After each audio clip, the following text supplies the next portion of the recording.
할렐루야.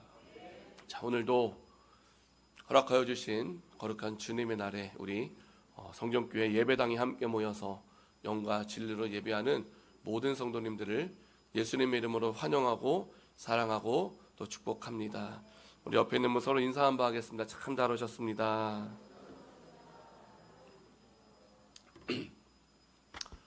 오늘은 주일입니다. 주일은 무슨 날입니까? 주님의 날이죠. 주님의 날은 무엇을 하는 날입니까? 주님 앞에 예배하는 날, 주님이 주인 되신 날, 주님을 더욱더 깊이 알아가는 날, 주님 앞에 나를 온전히 드리는 날인 줄로 믿습니다. 항상 하나님의 사람으로서 주님의 날을 기억하면서 주님의 날을 온전히 잘 지킬 수 있는 저와 우리 모두가 되시기를 주님의 이름으로 축원드립니다. 자, 그런데 요즘에 젊은이들이 교회를 자꾸만 떠나간다고 이야기를 합니다. 이제 제가 말씀을 준비하다 보면 인터넷에 뜨는 글들이 있어요. 거기에 보면은 이제 젊은이들이 교회에 대한 부정적인 이야기들을 되게 많이 올립니다. 가장 많이 올라오는 게 어떤 거냐면 교회는 왜 그렇게 헌금만 강조하느냐. 예? 그러다 보니까 이 젊은 사람들뿐만 아니죠. 많은 분들이 헌금하는 것에 대해서 일단 부정적으로 받아들이는 거예요. 그래서 하나님 앞에 열의 하나를 온전히 구별하여 드리는 11조 그 외에도 많은 헌금들에 대해서 거부감을 갖습니다. 그래서 예배 가운데에 헌금 이야기를 하면은요, 이제 그것을 복의 통로가 아니라 강요로 이해를 하게 되면서 이제 교회를 막 떠나고자 하는 그런 마음이 막 생겨난다 그래요. 그리고 또 한 가지 문제가 무엇이냐면 불투명한 어떤 재정 운영에 대한 실망감도 있대요. 참 감사한 것이 무엇이냐면 우리 교회는 재정 운영을 참 투명하게 하고 있다라고 저는 아주 당당하게 아무 꺼리낌 없이 말씀을 드릴 수 있습니다. 그런데 그렇지 못한 모습들을 보이니까 이제 젊은 사람들이 실망을 하는 거예요. 그리고 떠나가고자 합니다. 또 하나는 무엇이냐면 우리끼리만 너무 가까운 거예요. 우리끼리만 너무 친합니다. 그래서 이게 가족 같은 교회가 참 좋은 것 같은데 어떻게 보면 외부인들이, 그러니까 새로 들어오는 분들이 그 가족 같은 분위기에 들어올 수가 없다라는 거예요. 그래서 처음에 교회를 나왔다가 한 주 지나고 두 주 지나고 세 주 지나고 점점 시간이 지나는데 이왕이면은 막 와갖고 말도 걸어주고 같이 밥도 먹고 잘 이끌어주면 좋을까요? 아니면 말은 안 하는데 옆에서 이렇게 쳐다보면 좋을까요? 예? 솔직하게 우리 한번 얘기해 보자고요. 예? 제가 볼 때 우리 교회는요 아주 가족 같은 분위기예요. 예? 그래가지고 제가 이런 이야기를 했어요. 우리 교회에 새로 와가지고 정착하시는 분들은 대단하신 분이다. 예? 왜냐? 막 먼저 다가가서 막 살갑게 하는 게 아니라 이게 많아요. 예? 누구라고 말씀은 못 드리겠어요. 왜? 저도 잘 몰라요. 근데 이게 많은 것 같아요. 그러다 보니까 처음에는 왔는데 시간이 지나면 지날수록 점점 정착하지 못하고 또 다른 곳을 찾아서 떠나가는 그런 경우도 있고요. 또 교회를 나오다 보니까 열심히 하고는 싶은데 과도한 봉사, 과도한 섬김, 과도한 충성을 막 요구를 합니다. 부담될까요? 부담 안 될까요? 예, 이건 또 대답이 딱 들리네요. 부담이 됩니다.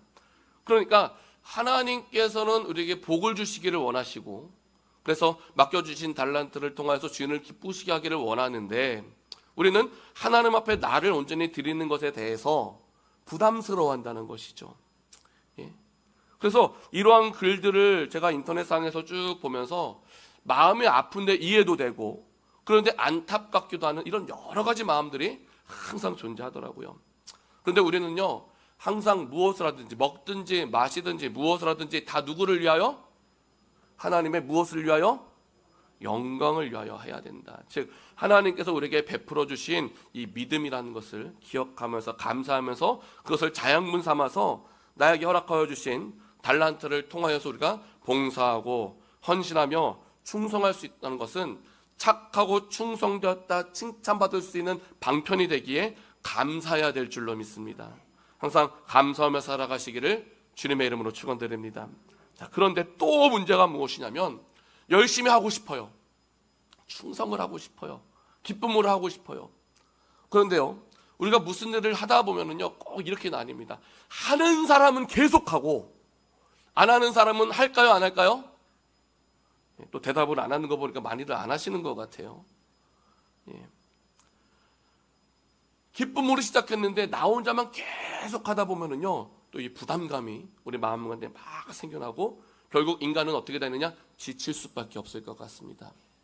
그래서 모두가 내가 할 수 있는 분야에서 아주 작은 일이라 할지라도 하나씩 감당하면서 봉사의 자리를 맡을 수 있다면 한 사람이 10걸음을 걷는 것보다 10사람이 한 걸음을 걷는 것이 서로에게 부담을 덜 주면서 합력이라고 하는 아주 큰 가치를 만들어낼 수 있기 때문에 우리는 합력해야 될 줄로 믿습니다.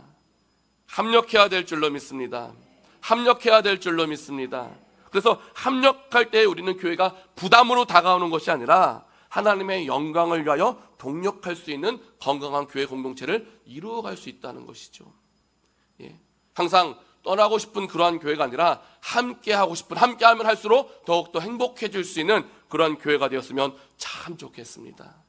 항상 내가 편안할 수 있는 것은 내가 편안하게 교회에 올 수 있고 편안하게 식사할 수 있고 편안하게 할 수 있는 이 모든 것들은 보이지 않는 곳에서 누군가의 귀한 섬김과 헌신과 충성이 있었다는 것을 늘 기억하면서 백지장도 맞들면 어떠합니까? 낫다. 백지장도 맞들면 낫다라는 말이 있는 것처럼 함께 헌신함으로써 부담은 내려가고 하나님 주시는 기쁨이 더욱더 충만할 수 있는 우리 모든 성전 가족들 되시기를 예수님의 이름으로 축원드립니다. 자, 그래서 지난 금요일에 나누었던 말씀을 잠깐 돌아보면 바울이 예루살렘에 왔다가 유대인들이 바울을 죽이려고 하죠. 그런데 이제는 어떻게 죽이려고 하냐면 한 40여 명에 되는 이 유대 사람들이 바울을 죽이기 전까지는 먹지도 않다, 물조차 마시지 않겠다고 하면서 반드시 죽일 것을 아주 각오를 합니다. 그런데 이때에 누가 그 이야기를, 그 계획을 듣게 되느냐? 바울의 조카가 듣게 되는 거예요.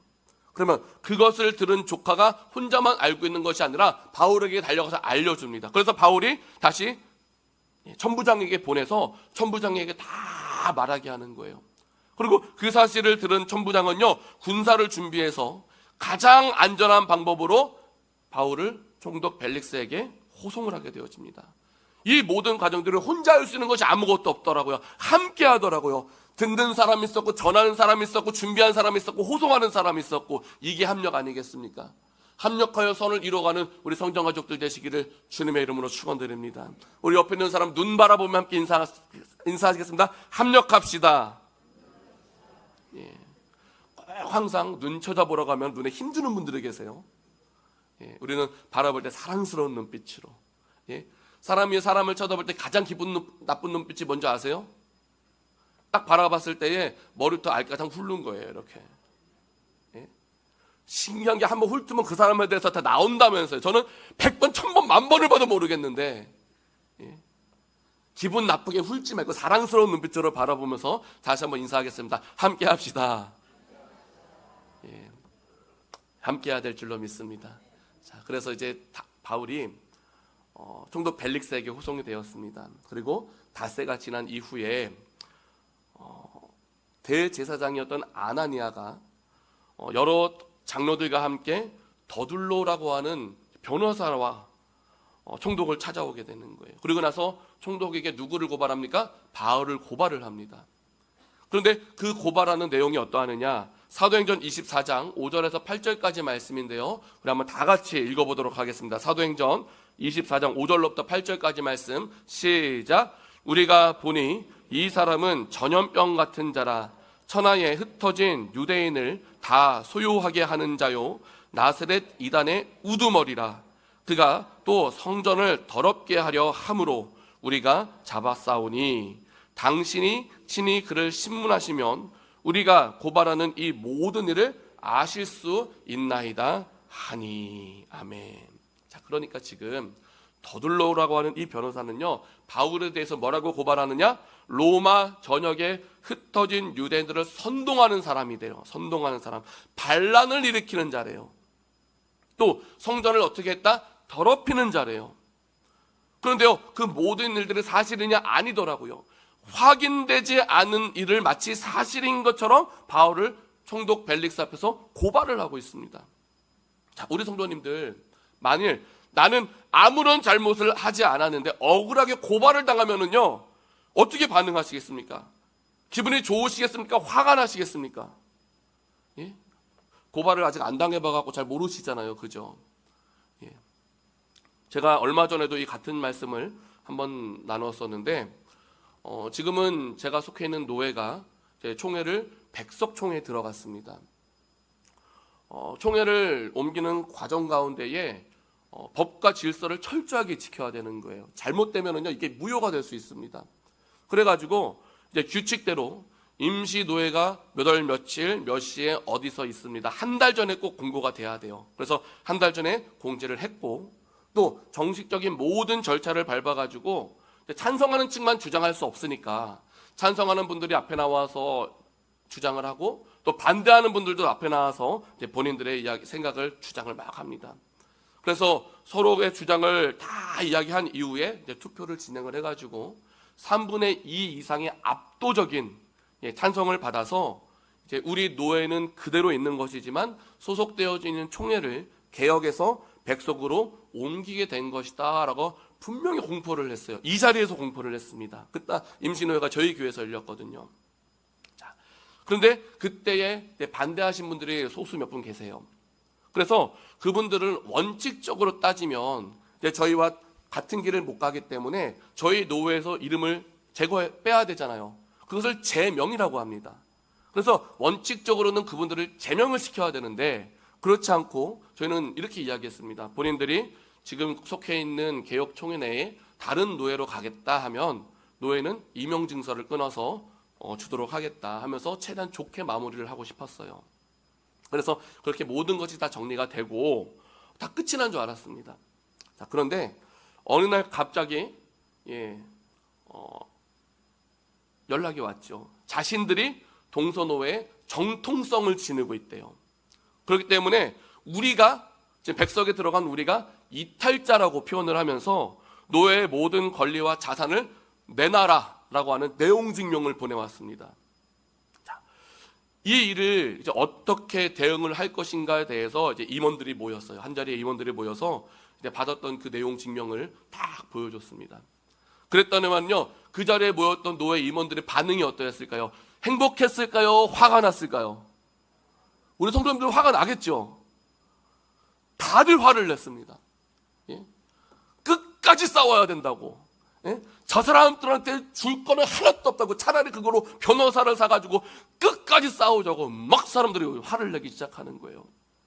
그런데 이제 처음에는 화가 났지만 계속해서 우리가 어떻게 해야 될지 대응을 논하면서 어떻게 결론을 냈냐면, 목회자로서 불필요한 분쟁 이런 것을 가지고 세상 법정 서선 되겠느냐, 그것은 하나님 앞에 영광이 되지 못하고 성도에게, 교회에게도 본이 되지 못한다. 그렇기 때문에 우리는 상호 존중하는 마음으로 대화와 협의를 통해서 원만하게 해결하고자 한다. 그런 가능성을 두고 있다. 언제든 연락을 주면 우리는 대화와 협력에 협의하는 것에 임하겠다라고 하는 그런 의견을 모아서 이제 내용 증명의 이제 답변서를 이제 보내게 되었습니다. 자, 제가 이런 말씀을 드리는 이유가 무엇이냐면, 우리는 아무런 잘못을 하지 않았는데, 나는 아무런 잘못을 하지 않았는데 그 내용 증명이라는 거 태어나서 처음 받아보니까는요, 야, 그 기분이 되게 묘하면서 화가 막 나더라고요. 자, 그러면 바울이 아무런 잘못도 하지 않았는데 고발을 당했습니다. 그러면요, 화가 날까요? 화가 안 날까요? 바울이 어떤 사람이었습니까? 바울이요, 저처럼 온순한 사람은 아니었어요. 예? 왜 웃으세요? 예? 바울은요, 어떤 사람이었느냐? 사도행전 9장 1절 말씀 보니까는요, 사울이 주의 제자들에 대하여 여전히 위협과 살기가 등등했대요. 무엇이 등등했다고요? 위협과 살기가 등등했다. 대제사장에게 가가지고 지금 다메섹 도상에 예수님을 믿는 사람들이 많이 있는데 내가 그들을 잡아오겠습니다 그러면서 고문을 받아가지고 열심히 달려갔던 사람이 바울이고요. 예?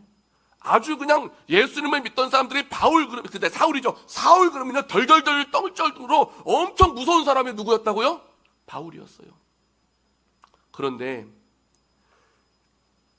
그가 예수님을 만나기 전까지는 율법과 유대교의 전통에 잡혀가지고 예수님을 핍박하는 것을 잘하는 것이라고 하면서 최선을 다해서 핍박하던, 살기가 등등하던, 위협하던 그런 사람이었는데, 그런 사람이 지금 나는 아무런 잘못을 하지 않았음에도 불구하고 천하에 흩어진 유대인들을 소요하는 자이고 성전을 더럽히는 자이다라고 고발을 당했으면은요, 와, 이건 순간적으로 기존에 있었던 이 살기 등등했었던 나의 옛사람이 나도 모르게 확 튀어나올지도 몰라요. 사람들 그러잖아요. 야, 내 옛 성격 죽이고 사는데 나를 건드네, 막 그런 이야기들 많이 하시잖아요. 제가 우리 성도님들 한 명 한 명 바라보면은요, 우리 성도님들은 다 센 분이다, 안 센 분이다? 교회에서는 안 셀 줄로 믿습니다.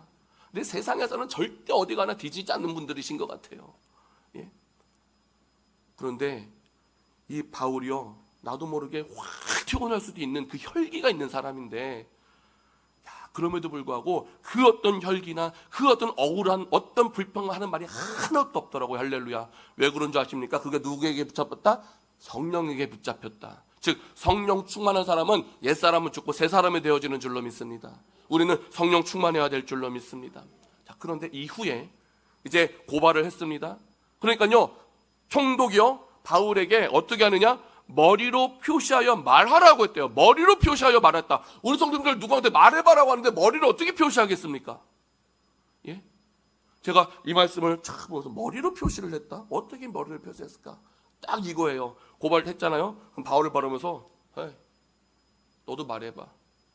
예? 고개를 까딱까딱 대면서 얘기하는 거예요. 우리 성도님들 누군가가 나한테 말하는데 고개를 까딱까딱 야 너도 해봐 이러면요 기분이 좋을까요, 안 좋을까요? 한번 해볼까요? 서로 한번 바라보면서 야 이거 한번 해보실까요? 야 이거 완전 기분이 안 좋거든요. 상대가 나를 완전 무시하는 것 같고 내가 저 사람 아래 들어가서 짓밟히는 것 같은 그런 느낌 받을 수 있어요. 야 너도 해봐. 뭐 할 말 있어? 예. 그런데요 총독이 바울에게 머리로 말하라 그랬대요.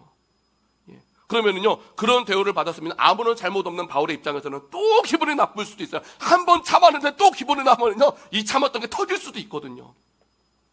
그런데요 바울은 전혀 미동하지 않더라. 전혀 흔들리지 않더라. 왜 그러느냐? 바울이 지금까지 살아온 삶의 모습은 무엇이다? 하나님 앞에서 떳떳하게 당당했다라는 것이 할렐루야. 당당했습니다.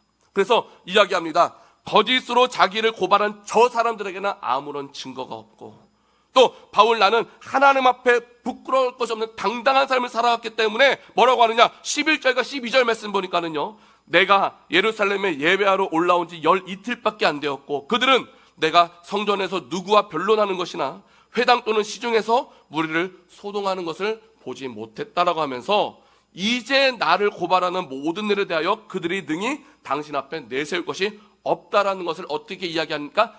당당하게 이야기하고 있는 거. 당당하게 이야기하고 있는 거. 자, 그리고 바울이 이렇게 당당할 수 있는 것은 무엇이라고요? 정말로 바울은 떳떳하게 살았기 때문에 다른 것이 아닙니다. 예수 그리스도를 아는 것에 힘입어 내가 아는 예수 그리스도를 전하는 것에 전혀 힘쓸 뿐 그 외에 그 어떤 것도 거리낄 것이 없는 믿음의 삶을 온전히 살아갔다라는 것이죠. 그러니까 당당한 거예요. 우리도 어떤 삶을 살아야 되느냐? 당당해야 될 줄로 믿습니다. 우리 옆에 있는 인사입니다. 함께 당당합시다. 예? 당당해야 되는 것이죠. 당당할 수 있는 삶을 살아야 되는 것이죠. 창세기 39장의 말씀을 보면 요셉에 대한 내용이 있습니다. 요셉은요 아무런 잘못이 없었어요. 그런데 형들이 나를 미워합니다. 왜 미워합니까? 아버지가 나만 이뻐하는 거예요. 그럼 요셉이 잘못했어요? 아버지가 잘못했어요? 아버지가 잘못했어요. 근데 형들이 계속 미워하는데 요셉이 조금 눈치는 없었던 것 같아요. 어느 날 갑자기 꿈을 꾸더니만은 하는 말이 무엇이냐? 우리가 밭에서 곡식단을 묶는데 내 단은 일어서고 당신들의 단은 내 단에 둘러서 절하더이다 라는 꿈 얘기를 합니다.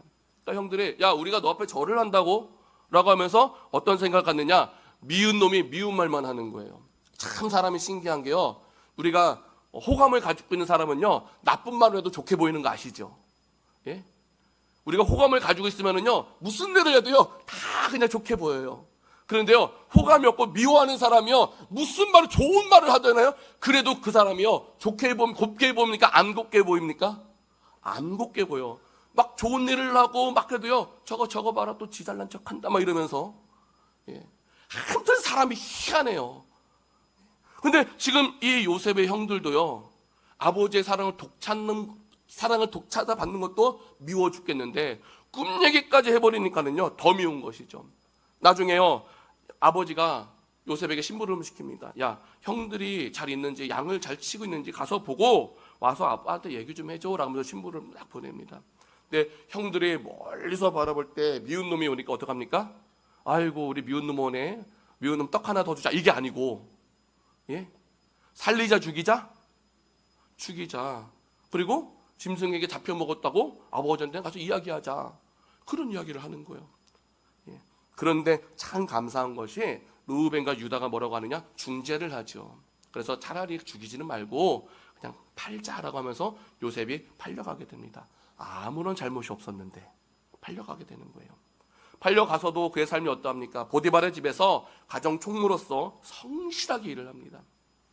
그런데요, 그 성실하게 일하는 요셉을 본 보디발의 아내가 나쁜 마음을 갖죠. 유혹을 하기 시작합니다. 만일 이때 요셉이 보디발의 아내의 유혹에 홀라당 넘어가가지고 그 욕구를 풀어줬다면 요셉은 그 보디발의 집에서 일하는 게 더 편했을까요? 더 힘들었을까요? 훨씬 더 편해졌을 것 같아요. 예? 왜?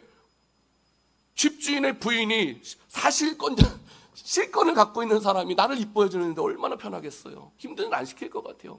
근데 그때의 요셉이 보여주는 중심이 무엇이냐? 사람에게 잘 보이는 것이 아니라 누구 앞에서? 하나님 앞에서 당당하고 떳떳하게 살기를 선택했다라는 것이 할렐루야. 이게 하나님의 사람의 선택인 줄로 믿습니다. 물론 이 일을 통해서 억울한 일도 당했어요. 예? 보디발의 아내가 민망하니까 어떻게 해요? 요셉이 나를 겁탈하려고 했다고 거짓말을 하면서 또 옥에 갇히게 됩니다. 얼마나 억울했을까요? 얼마나 지금 마음이 억장이 무너지지 않았겠습니까?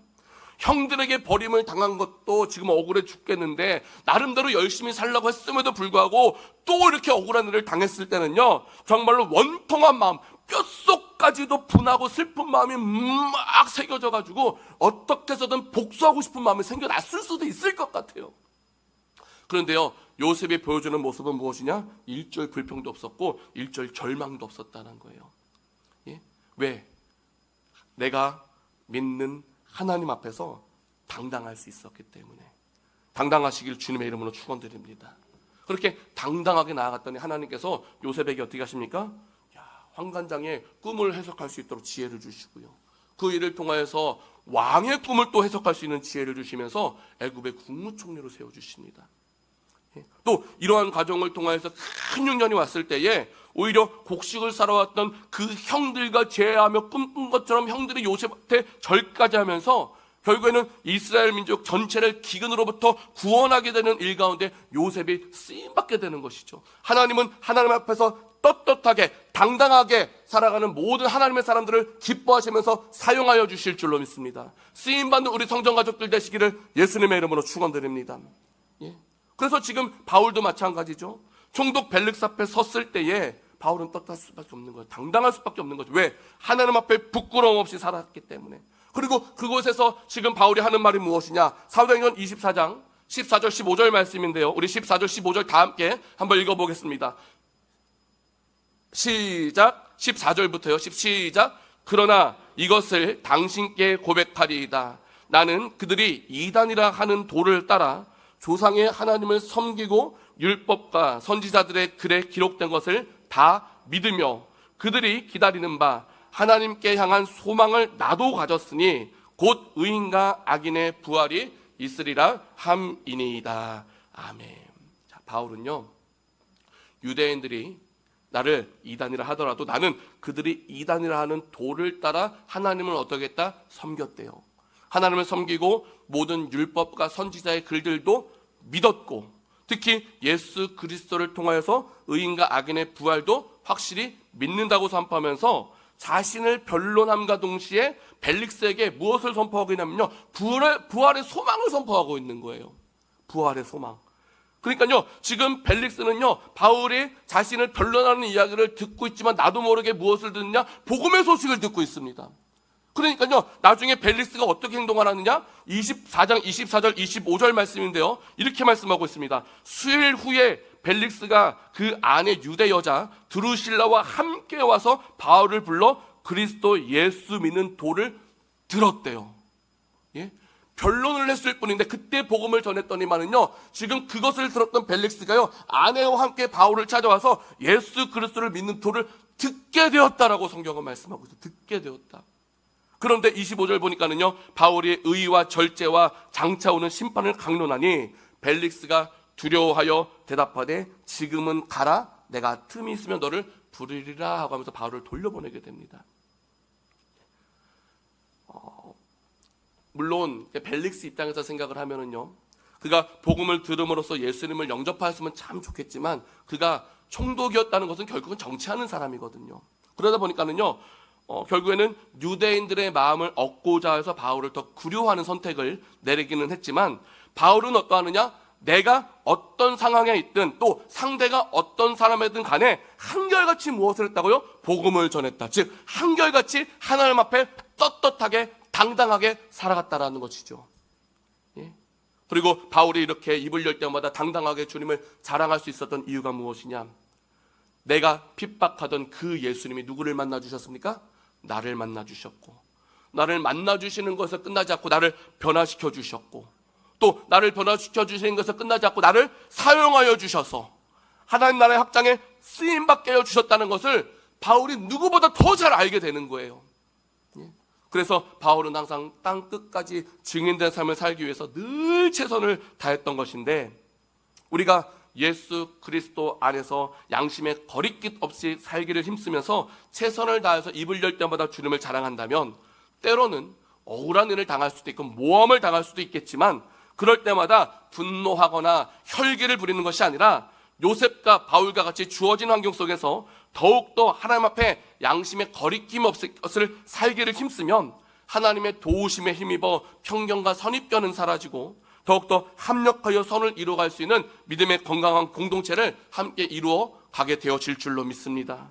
항상 하나님의 사람답게 양심의 거리낌 없는 진실된 삶을 날마다 살아감으로써 무슨 일을 맡겨주시든 떠나고 싶어지는 것이 아니라 하나님 나라의 확장에 제대로 쓰임받으면서 제대로 칭찬받고 제대로 축복받고 주님 다시 오실 그날을 제대로 준비할 수 있는 우리 성전 가족들이 다 되어야 될 줄로 믿습니다. 항상 하나님 허락하여 주신 이 믿음에 대해서 소중하게 여기면서 양심의 거리낌 없는 믿음의 삶을 통해 어디서든 더욱더 당당할 수 있는 우리 성전 가족들 다 되시기를 예수님 이름으로 축원드립니다. 우리 주신 말씀 기억하면서 함께 기도하실 때에 무슨 일을 만나든 하나님 앞에서